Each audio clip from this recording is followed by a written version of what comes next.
Čau lidi, já vás vítám u nového videa. Dneska, tak tamhle se nachází chatička.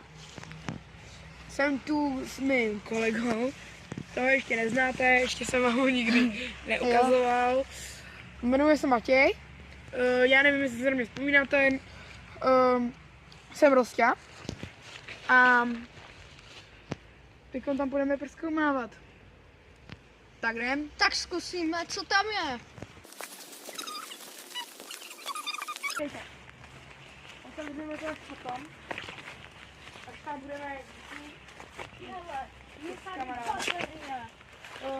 ty krásko.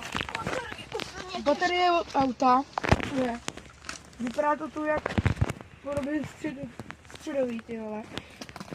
Jo, takže půjdeme tudy. Tak tady asi moc rád jde. No, tady podle mě jsem to tady přebral bez. No, 100%. No, tak ho tady neštívíme, šup ty vole.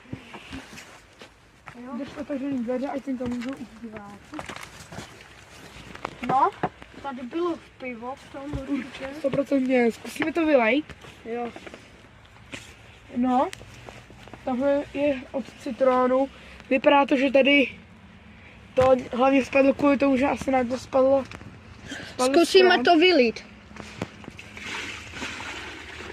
Co v tom najdeme? Ty debile. Tak, koukneme se, co tam je za sračky. Zatím nic nevidíme. Teď se ujistíme, co v tom je za sračky. Tak, je v tom plný hovno. Nic v tom není. Vypadá to, že tady je i pláštěnka nějaká. Tamhle. Nevím, co to je. Tam měl chlast. Tamhle 100% měl chlást. No. Tady Asi je, s tím jsme, že je tu plný hovno. tady je taky ručná vyrobená klitka. Kdybychom našli něční tříkačku, A tak za 20 odběratelů a 100 lajků,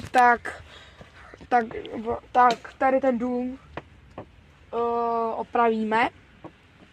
A bude to uděláme tu přespávačku. uděláme tu přespávačku, ano.